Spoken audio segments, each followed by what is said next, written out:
Income নাই আর তিশা সব শখ পূরণ করবে। একটা ব্যাপার আমি একটু বলি, সেটা হচ্ছে যে আখির একার ছেলে না, আখির ছেলে আমারও ছেলে, আয়াস আমার ছেলে। আর ওর টাকা দেওয়ার জন্য টাকা নাই ব্যাপারটা এরকম না। আমার গত কয়েক মাস যাবতীয় কোনো প্রকার ইনকাম নাই, যে কারণে তিশুর ইনকাম দিয়েই সবকিছু সংসার টংসার থেকে শুরু করে সবকিছু চলতেছে। সো এই প্ল্যাটফর্মটাকে আমি ইউজ করে এখন টাকা ইনকাম করার একটা সোর্স ওপেন করছি, যে এইখান থেকে আমি টাকা ইনকাম করবো। আলহামদুলিল্লাহ ইনকাম হওয়া শুরু হয়েছে।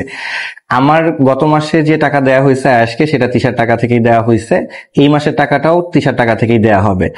আর ভবিষ্যতে ইনশাল্লাহ আমি দেওয়া শুরু করব, যেটা সামনে আসবে সেটা থেকে আমি দেওয়া শুরু করব। কিন্তু মেইনলি ব্যাপার হচ্ছে টাকা নাই। আমি কিন্তু এই ভিডিওগুলোতেও বলছি যে এইখান থেকে ইনকাম করে, হয়তো তুমি ব্লগটা ভালো করে দেখো নাই বা কথাটা ভালো করে শুনো নাই, তিশার শুধু একার না। দেখো, তিশার ইচ্ছা পূরণ করার জন্য আমার লাইফে এখন তিশা আসছে যেহেতু, তো তিশার ইনকাম মানে তিশার ইচ্ছা পূরণ করার জন্য আমি এই প্ল্যাটফর্ম থেকে আর্ন করলে সেটা দিয়েই শখ পূরণ করবো, স্বাভাবিক ব্যাপার।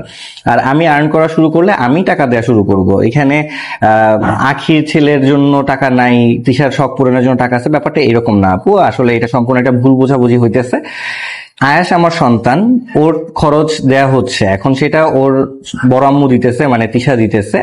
আমার ইনকাম শুরু হলে আমি দেয়া শুরু করব। সো এটা নিয়ে আহামরি কোনো কিছু ব্যাপার না। যেভাবে ব্যাপারটা তুমি প্রেজেন্ট করতেছো, ব্যাপারটা এরকম না। আশা করি বুঝতে পারছে। আমার সন্তানের খরচ আমি দেব, আমার পরিবারের মানুষ দিচ্ছে। এটা নিয়ে আমাদের সন্তানের সাথে কোনো প্রকার কামড়াকামড়ি মারামারি করার কিছু নেই। আমার সাথে কারোর সাথে কোনো ঝামেলা নেই, আমি কারোর সাথে ঝামেলাকামড়ি মারামারি করার কিছু নেই। আমার সাথে কারোর সাথে কোনো ঝামেলা নেই, আমি কারোর সাথে ঝামেলা করতেও চাই না। যা হয়ে গেছে অতীতে লাইফে, যা কিছু হয়েছে, আমি সবার কাছে ক্ষমা চাইছি। আয়াসের আম্মুর কাছে আমি ক্ষমা চাইতেছি, এই ভিডিওর মাধ্যমে আমি ক্ষমা চাইতেছি যে আমার যা ভুল ত্রুটি আছে সেগুলো আমাকে ক্ষমা দৃষ্টিতে দেখো, আমাকে ক্ষমা করে দিও যদি সম্ভব হয়। আমি পার্সোনালি কথা বলেও চেষ্টা করবো ওর সাথে ক্ষমা চেয়ে নেওয়ার, যেটা আমি চেষ্টা করব। দেখো, ক্ষমা করার জন্য ওর দিক থেকে ও ক্ষমা করবে, আর আমার চাও আমি চাবো, সেটাই আমি ক্ষমা চেয়ে নিলাম। বাট এখানে ছেলের সম্পর্কে টাকা দিতেছি না বা ছেলের শখ পূরণ করতেছি না, অমুকেরটা করতেছি, এইরকম ভাবে কথাগুলো প্রেজেন্ট করবা না, এটা রিকোয়েস্ট থাকবে তোমাদের কাছে। সত্য অনুযায়ী আখির কাছে এবং সকলের কাছে ক্ষমা চাইলো আহাদ। কথা ছিল যেন আখির কাছে ক্ষমা চায়, তাহলেই কিন্তু এই প্ল্যাটফর্মে আহাদ টিকে থাকতে পারবে। সেই কথা এবার সত্য হলো। সকলের তোপের মুখে পড়ে শেষমেশ আখির কাছে ক্ষমা চাইতে হলো আহাদের। এমনকি আহাদ কিন্তু নিজের ভিডিওর মাধ্যমে বলেছে এখন তার ইনকাম নেই। ইনকাম শুরু হলে আখির ছেলে আয়াস, মানে তার ছেলে আয়াসের খরচ দেবে আহাদ।